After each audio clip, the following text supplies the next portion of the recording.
Good Yes, morning, good afternoon, and good evening to everyone joining us from around the world.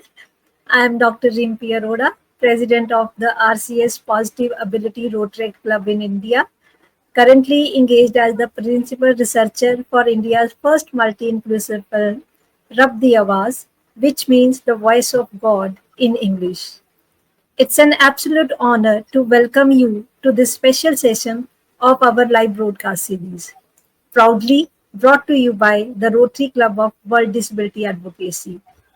This series is a space for a meaningful conversation where we meet individuals for meaningful conversation who are creating change by breaking barriers and building new paths for inclusion and dignity. Today, we bring you a story of strength and transformation. Please join me in welcoming our special guest, Zinda Victor from Rwanda, a polio survivor, resilience warrior, and author of the book The Tested Life of Unceasing Hope. Zinda once stood at the edge of life, ready to give up, but what happened next is not less than the miracle. His journey from despair to purpose is a powerful reminder that even in our darkest moment, hope can lead us forward. So stay with us as we listen to a story that will inspire your heart and renew your faith in the strength of the human spirit. Zinda, thank you so much for joining us today. you're welcome. You're welcome, To Dr. begin, Rimpi. thank you. To begin, Yes, could you please introduce yourself to the audience? yes. Uh, Dear Dr. Rimpi, thank you so much for hosting me. It's been a blessing to have time with you. And I also greet everyone viewing this and those to view this public speak to to the people around the world. It's a blessing to speak to you, and I'm here to speak about my challenges, personal challenges, and of how I overcame them along the way. But as you've requested me to introduce myself briefly, my name is Zinda Victor. I'm a father, I'm a husband and a father. I'm a husband to one wife, and I'm a father of four biological children. And the fifth one is an adopted daughter. Then I'm physically disabled because of polio and measles, a combination of measles and polio that crippled me at an early age of 1 year. So I'm a Rwandan by nationality. I stay in Kigali city, the city of Rwanda. So I'm working for a local NGO as head of HR and administration for almost 14 years now. But before coming to where I'm working now, I worked in other private sectors and public sector. So I think that's all about me. I had forgotten to tell you that I'm a bachelor's degree holder. I studied business administration, and I also hold a postgraduate diploma in theology and leadership. So that's my education. I was forgetting to talk about my education briefly. Dr. Limpi, that's my introduction. Thank you, Zinda, for introducing us you as a personal and professional person. So, would Yes, you kindly share your life experience as a physical disabled person and what yes, prompted you to write your life story book? yes. Uh, exactly. I, I have to share this briefly because it's a long story. As I mentioned a bit, I became disabled at an early age of 1 year of birth. So I was born without any disability, and I was the firstborn. born in village, deep in a village in the country of Uganda, where my parents had gone as refugees. They went there as refugees from Rwanda, and they stayed they got married, and I happened to be the firstborn among 10 children. So when I was 1 year almost, as I was told, I was infected with measles. Measles weakened me so much, and before I got healed of measles, polio came in. So the two diseases ended up crippling me, and I ended up failing to walk again.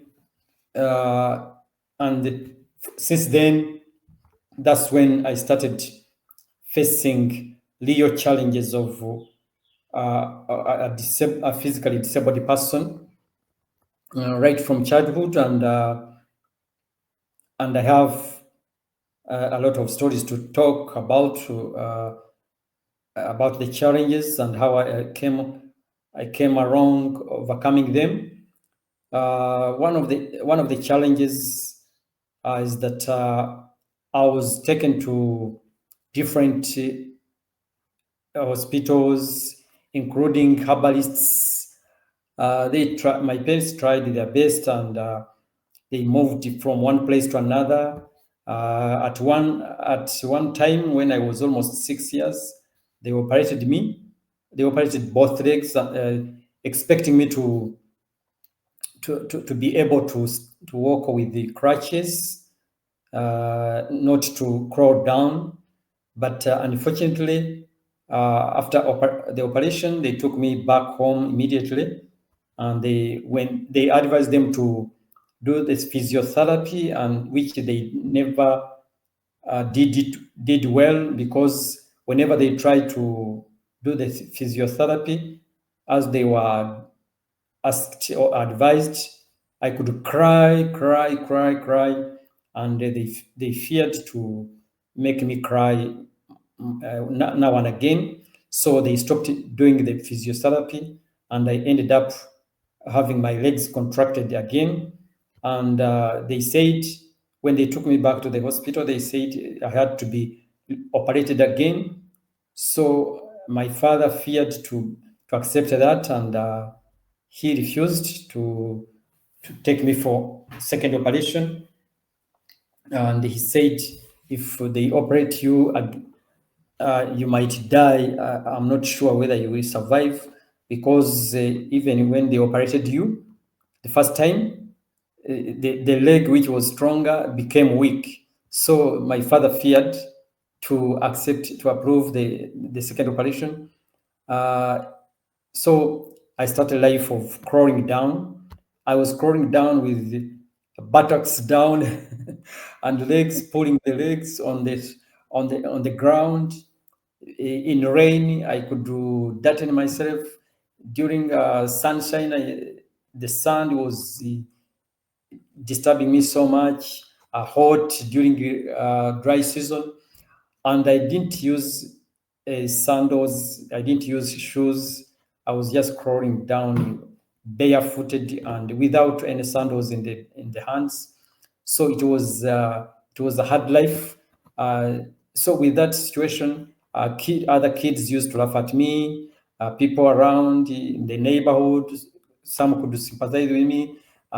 They could see me and cry. Others could laugh at me. Others could yell at me, saying that this boy is not going to survive for long. They could say that when I'm hearing. But the good thing, my parents, both my father and my mother, though they were poor peasants in the village, they were having parental love. They loved me, and so that love kept encouraging me amidst all the discouragements and the yelling and the teasing. So time came, and I desired to go to school, but there was no way I could go to school because I was very weak. Crawling down to this from home to school, it was very hard. But time came, and when I was almost 10 years, others were going to school, but I could remain home, and I felt so miserable seeing other kids going to school, leaving me home.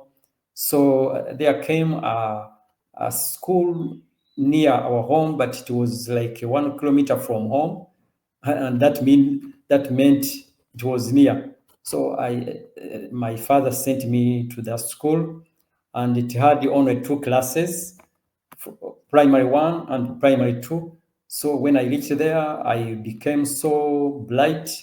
I was so smart, but kids could tease me. I could they could feel scared of me, but because I started working well, performing well, some other kids started befriending me, and I started getting friends. So others could come to me for help with their studies and homework.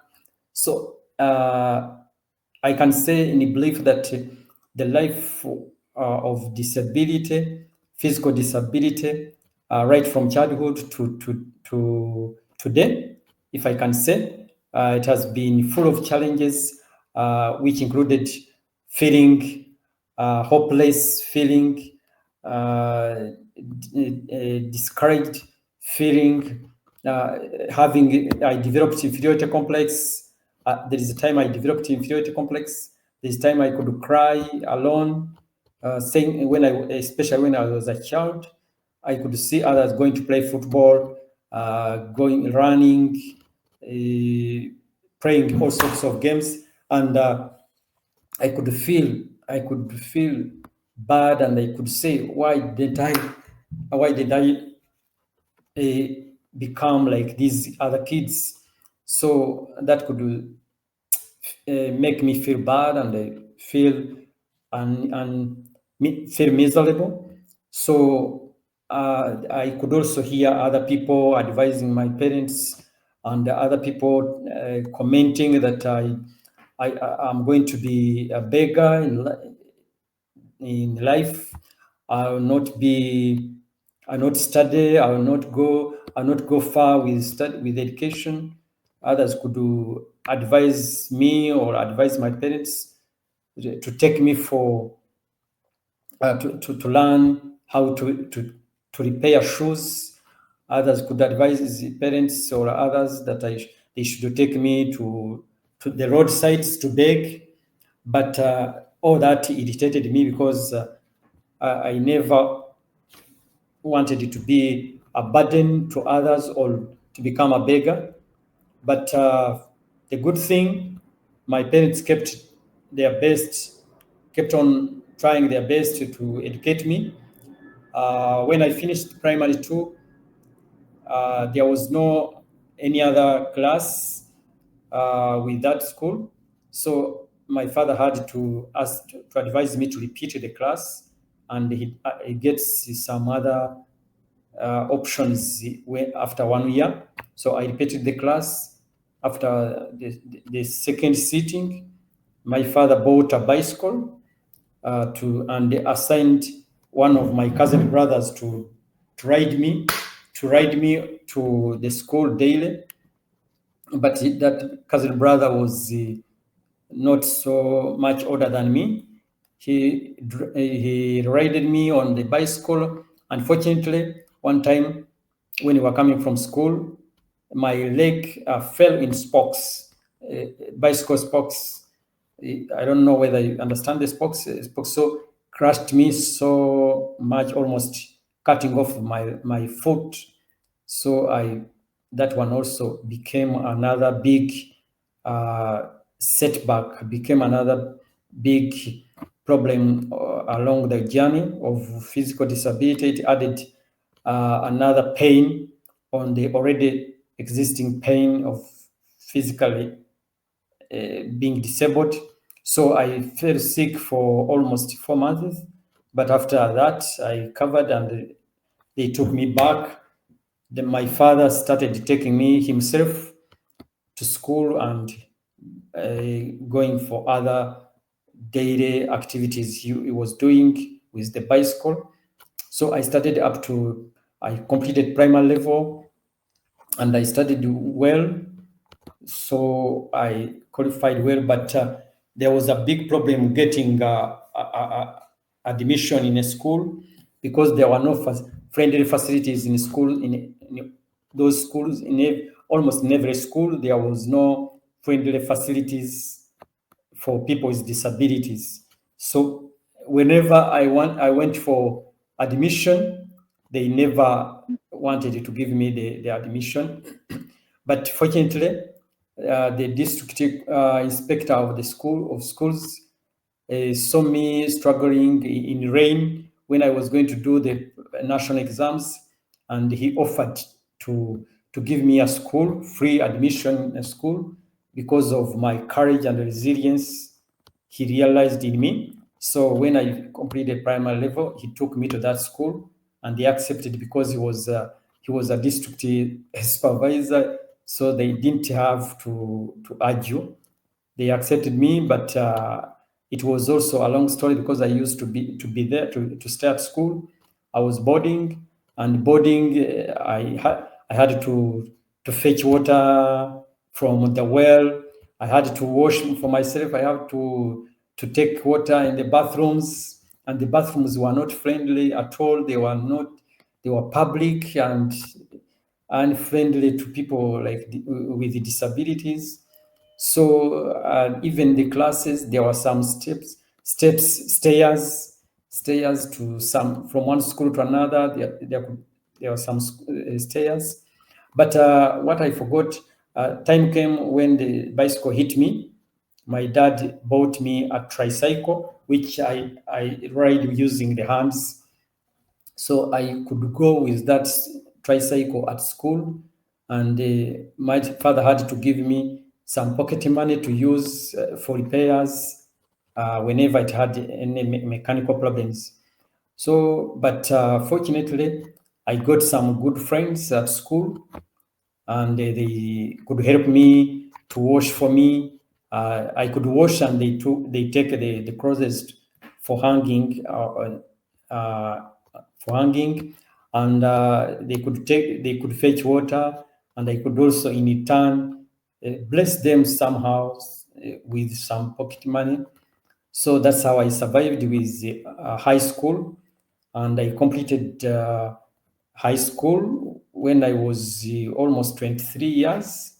It was because I started a bit late, uh, and when I completed, I remember at high school I also faced a lot of problems because after completing form of grade 4 of high school, I had to go to another school because at that school there was no the grade 5 and grade 6 were not there. So getting a vacancy in a school to study grade 4, 5, and 6, it became also a big struggle because whenever I went, they could not accept me.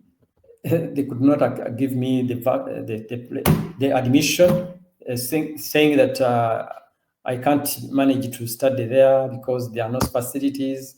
They never wanted to have me as a burden. So that one also irritated me. So those are things that irritated me, denying me admissions for no reason, but simply because of being disabled. The negative public comments used to discourage me, failing to play with the other kids. That also irritated me.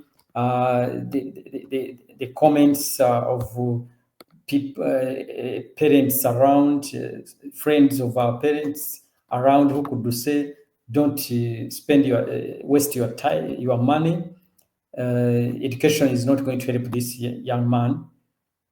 But I'm happy. My parents did not listen to such advices. They kept on educating me, and here I am. I'm educated. As I told you, I hold a bachelor's degree in business administration and a postgraduate diploma, as I said. So, in short, my experience as a physically disabled person is all about uh, negative public opinion, the things that I used to fail to do, like playing, like, and the public comments against me, discouraging my parents, and the inferiority complex that developed in me. That also did bad in my emotional life. But I thank God that today I'm having no inferiority complex. I'm self-confident. Today I'm educated. I'm no longer struggling with continuing to study. If I want, I can go back. So here, people used to say, I can't get married. I'm married. People used to say, I won't be able to survive without begging. I've never begged. I've never depended on begging. People used to say, this person is going to die prematurely, but I'm now 57 years and I'm still alive. I'm still strong. So people used to say, I can't make a home, but I have my own home now. I have my own home. People used to say I can't get a job, but though it was very hard for me to get a job, but I kept on getting jobs, but with hardships. But I could keep struggling until I could secure jobs, and I've never where I've been working. I have worked. I've never been dismissed. It's me who resign for other opportunities elsewhere. And here where I'm working, as I said, I'm almost 14 years working in the same place. So I thank God, and I really pay tribute to my parents and other people who have been supportive along the way to be able to study through all those hardships. Thank you, Dr. Rip. I think I So think of yes, it is very interesting, but it is disheartening to know about the challenges that you have mentioned right now. I yes, yes, feel that many of us, like you, have faced number of challenges from your childhood, or since your childhood you have facing, like yes, perception of the people towards people with disability, yes, physical barriers, acceptance of the persons with disability in educational institutions. But yes, despite these challenges, what I felt, or what I was able to relate with you, that is the support of family. That is the family support. And number of times you have highlighted about your father. So yes, like you, many of us also feel that today we are where we are, it is just mm, because of the family support and the people around us, those who are there to support us. So that yes, is what I have taken away from your discussion. But yes, another thing that I also like to ask from you, that when you yes, are facing these challenges, you have mentioned about your frustration, you have yes, mentioned about disheartening. Did you feel ever to give up? Because this you have mentioned in your book also. So have you yes, ever felt to give up? So would you yeah. like to highlight that incident, please? Yeah, as you mentioned about the book, Yeah. I named my book, which I published last Okay. year 2024. I gave it a title that the test life of unceasing hope. As a human being, sometimes I could feel like giving up, like when my legs fell in the spokes, and my foot almost got off. I felt like giving up, but I said no. If I get healed, if I get recovered, I will get back at school. I'll get back to Okay. school. And my father was very happy to hear that I still had courage to go back to school, because he was also getting puzzled whether I could go back to school. Another thing that discouraged me one time, when people say there was a war, uh, there was a war in Uganda, and I had just joined high school, so we ran away from the school, and we lost everything we had, and I went in the city of Kampala. I looked for a relative, and I stayed with the relative till the war ended. Uh, I felt like I could quit education and do business, because I asked my cousin sister to give me some few items from her shop, and I started selling those few things on the roadside, sitting on my wheelchair, and I could sell some few items on that table, a small table, and people liked to buy from me, because they were saying, this young boy, instead of begging, he's trying to make a business. So people could give me, could buy and give me more money, more than worth of the price, the worth of the prices. So encouraging me that you are, at least for you are not a beggar. So I said, why can't I continue with business and quit education? But when the war ended, I said I can't quit education. So and I got news that my parents were still alive, because they were in a war zone, a battle zone. So I never knew. By then, we didn't have phones. We didn't have mobile phones, cell phones. So I got to know they were alive. So I went back home, and my dad tried to sell some cows and took me back to school, because he realized I was very much willing, and he also encouraged me that I should quit business and go back to school. So another thing that used one time discouraged me, something that discouraged me most, is when after high school I joined college, and after completing college, graduating at college, I came to Rwanda right away after the genocide against Tutsi. I came to Rwanda with other people from exile. So the country wanted so many people to work, uh, because many employees had died, and many educated people had died. So with my education, I was very qualified. I was highly qualified to take up a good job. But whenever I took my applications, they could just dump them, and I I could wait in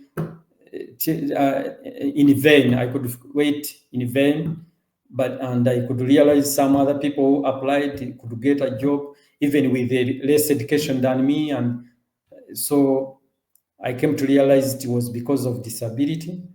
So Okay. that one irritated me so much, and I spent almost 2 years without a job.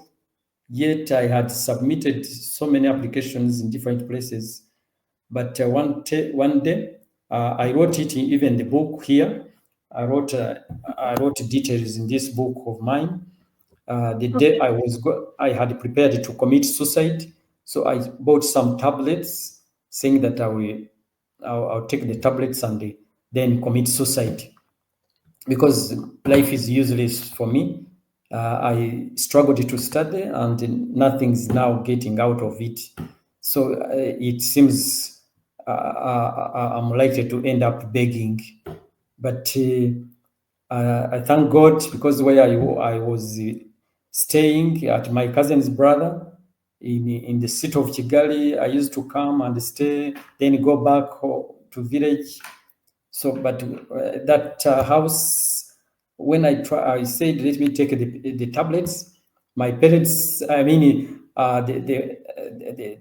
those people I could feel, I mean, I could listen, they were still awake. So I said, if I take the tablets and if I start struggling to, as I'm dying, they might come and they maybe save me. And I feel so, so small. So I said, let me wait until I feel no one is awake. So, but I ended up postponing, and I said I would do it tomorrow, and I will first write a letter. I mean, a letter, yes, to my parents and the family, telling them the reason of my committing suicide. But the following day, one of my young brothers came to visit me, and we sat together, we conversed, and my brother was telling me good things, good ideas, encouraging me, as if he knew what I was planning, but he didn't know. It was just a divine plan. So I said, I'm loved. I said, I'm still loved, and things can be possible, because my brother was encouraging me, telling me that you get well, you get a job. I know you get a job, though you've spent so many months without a job, but I know you get a job. So I postponed committing suicide till now, and I've never thought about Like, it. so from this story, what I felt is like when you are at the lowest point, somebody has come and knocked the door, right? So this has Yes, yes. made me So remind. I had someone knocking. I had someone knocking. Knocking. I said, "People are awake." I just hid the tablets, and I said, "I'm not going to.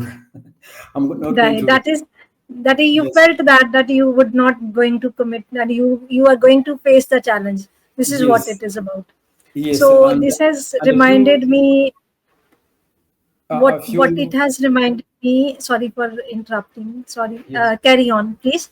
Carry on. Zinda, over to you. Carry on, please. Hello. Hello. Am I audible? Hello. Hello. Ye- Zinda, am audible? ye- Yes, please. Okay. So I said what the story that you have mentioned to me right now, the story that you were telling about your committing suicide, and Yes, later on you realize that you are not going to take that step. Until yes, now, you are not going to that step. So yes, what makes me or what reminds me about this is there is a message in the film that in which I am working on it. There is a yes, message that voice lies within the persons only. That yes, you it is only that we need to hear from our inside that yes, we are not less than other, we are capable enough, and like in that disability is not inability, right? So yes, yes, what yes, yes. would you like to tell rest of the world to understand clearly that disability is not inability? Yes, thank you so much. This is a statement that has really Yeah. made me strong and kept me moving, because Okay. right from childhood, though I used to struggle with different challenges, but I thank my parents never failed to train me Hmm. using other parts of my body. Like I used to wash, sit on a chair, and they bring water. I wash clothes for the family. Not it was not torturing me, but they were just training me, so others could go and do some other work, home activities which require physical abilities. But I could use my hands, could use my brain, could use Correct. my brain to give directives to my young siblings. And I used to wash. I used to iron clothes. I used to sweep. I could crawl down and sweep the compound, even the house. I could do a peel, harvest coffee. I could get a stick and pull the tree, the coffee trees, and pull it down and then start harvesting. So I used to do some different activities at home. So I grew up with that positive mindset that I have to use other parts that have no problem, that other parts of my body that have no problem, to to show that disability is not inability. So I grew up with that positive mindset that I have to use other parts of my body to be productive. Up to now, Yeah. I do. That's why I said, if I can't do any other, maybe other business, I can, but I can sit down and write. So that's how I came up to write a book. I published last year, and I started writing it in 2014, and I Okay. published it in 2024. So after 10 years, but I used to write 30 minutes like that. Whenever I get free time, I write. So till I got it out, and I'm still uh, having plans to write more books, to Okay. inspire Okay. people, to share stories with people that can help and motivate them. Yeah. So that's what I can So, say with okay. the statement, disability is not inability. Okay. Yeah. Yeah. So, what message would you like to give to the young generation who are struggling with the, like any kind of the challenges? What message would you like to give them? Yeah, the message I can give to the younger people struggling with disabilities, first is just to have positive mindset, and again, that goes to the parents. Those who have parents, the parents need to show special love to the people. I mean, to the young ones with disabilities. Show them love, motivate them, just as I was motivated by my parents. And again, if the young kids, what I would tell them that disability is not an ability, as I've just mentioned. Think that they should have it in mind that if my legs are not working well, but my hands can work well, my mouth can work well, my eyes are working well. If my eyes are not working well, but my legs are working, if my ears are not working well, but I have my hands, I have my head, my head is working. So you can do so many things. For example, I have a friend I supported with a wheelchair. Uh, I had the relatives telling me that there is a young boy who is not able to get out of house. Is just crippled legs and all, even the hands. That if the boy can get a wheelchair, so I got a gift of a wheelchair, and yet I had another one. I said, let me send the new wheelchair to that boy. That was 2005, I think. 2005, I think.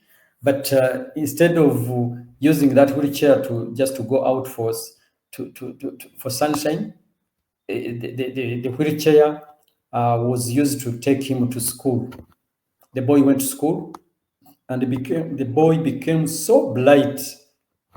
The good thing now, he's at university, pursuing a bachelor's degree in law, and because of his being smart, he got even full scholarship of Mastercard.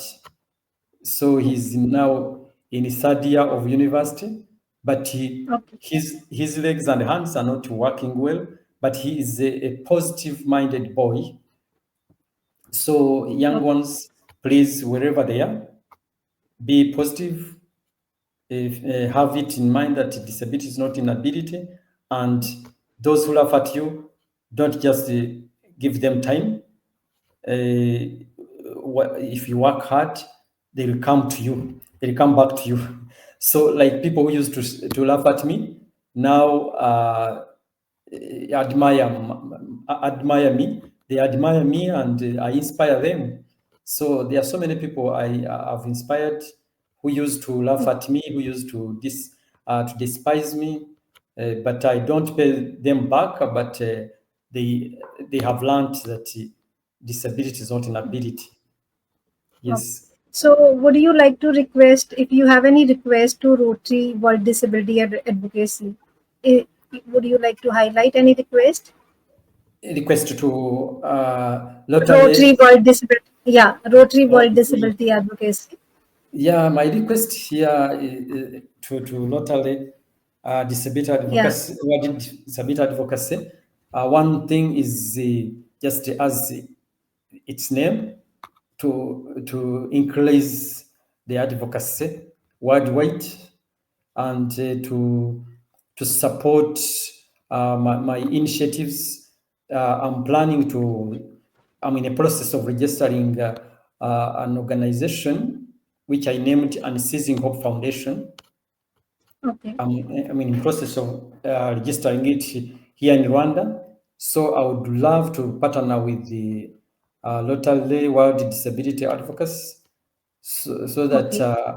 I can deliver the services I want to deliver for the betterment for the better life of people with disabilities. Uh, the objectives the objectives of this organization include advocacy, include transforming lives of people with disabilities spiritually, economically, socially, and emotionally.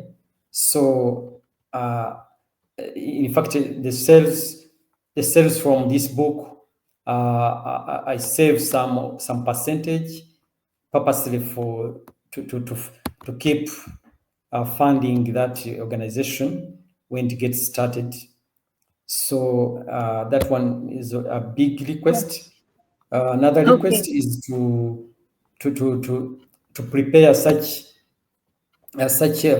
platforms where I can share my experiences, because now I believe and I trust that all these stories are going to reach very far. With given this what we are in today of social media, at least it can reach very far. And another thing is to market or to advocate for my book. If the more I sell my book, the more I get proceeds from it, and it can help me, and it helps also the organization to reach out to so many other people with disabilities. Because even during my education, my parents, there is a time they could not afford to pay my school fees, and they could do. I could try here and there. I remember when I was in high school, my father was almost failing to pay school fees, and I contacted an organization which was known as the Uganda Society for Disabled Children. It had a headquarter in UK, so it helped me to pay like 70% of the school fees. And now the government of Uganda also supported me like 20% of the school fees when I was at college. Here in Rwanda, when I was at university, I was pulling out of my pockets to pay for myself. But along the way, I got a project that paid for my school fees for 2 years, and I struggled with 2 years. So recently, when I was pursuing postgraduate diploma in theology and leadership, I struggled with the school fees, but in the midst of the course, I got sponsorship. So I would also feel very happy to pay back to the community through this organization I'm registering. Yeah, that's my Okay. request. Yes. Okay, we will take forward your request to the Rotary Club of World Disability. So, Yes. thank you so much, Zinda Victor, for Yes. being our guest today. Yes. And from whole discussion or whatever you have mentioned about your challenges and Yes. the how you have overcome the incident of committing suicide, and then you heard that you would not going to take this step, and later Yes. on you have gave the message regarding that what youngster must take forward, that they should remain be positive. Yes. The family support is very important. They should listen their children and they should accept their child with disability, and Yes. they should work hard to succeed in the life. So from the Yes. whole, I would also like to add, because it is keep on me relating with the message that my film or our film is giving, that the voice we are seeking outside, it lies in our in Yes. inside of us. So whatever Yes. we are seeking outside from the justification from any other, but it is us who can break the barriers, it is us who can overcome all the challenges. So it is very Yes. very important to accept yourself as you are and move ahead with the with grace and dignity. So Yes. thank you so much, Yes. Zinda Victor, being here. And now I would like to give this stage to the Ken. Can kindly join us, please? Hello. That was a fascinating discussion. I think it's one that everybody needs to hear.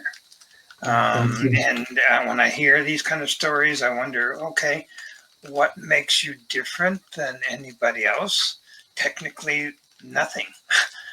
You have the motivation, but I think within all of us, we have the motivation to do what you do, Yes. and hopefully that message gets out that I can do the same thing. So, my name is Ken Masson. I am the president of the Rotary Club of World Disability Advocacy. I just wanted to come in for a few minutes to just give a little plug to the club. Because if you enjoyed what you heard today, and you want to be a part of what we're doing, we are working on 8 different areas of focus for disabilities around the world, and we would love to have you join us. And so you can write to the Rotary Club at what you see at the bottom of the screen here at rotarywda@gmail.com. And thank you, Dr. MP, and thank you, Zinda, for Yes, please. Thank this you. Thank you really so much great, Thank, too. really great thank you. interviews. So, okay, very good. Yes. And You're welcome. take care. Thank you so much. Okay. Next time, Okay. Bye to everybody. And we'll, and Linda, how do they get in touch with you? come again. How would somebody get in touch with you? Anytime we can, maybe you can. Let's keep connected on WhatsApp. No, but somebody want, okay. So, but somebody listening, we're still live at this moment. Somebody listen Yes. who want, do you have an email or something they can write to you at? Yes. Yes. Yes. It is. It is Zinda Victor. Zinda Victor at yahoo.com Okay. Very good. or Zinda Victor at gmail.com. Sounds good. Okay. Yes, in small letters. Okay. Thank you. We're going to work on selling more of your books, and have a good day. Oh, thank you so much. Bye. Bye bye.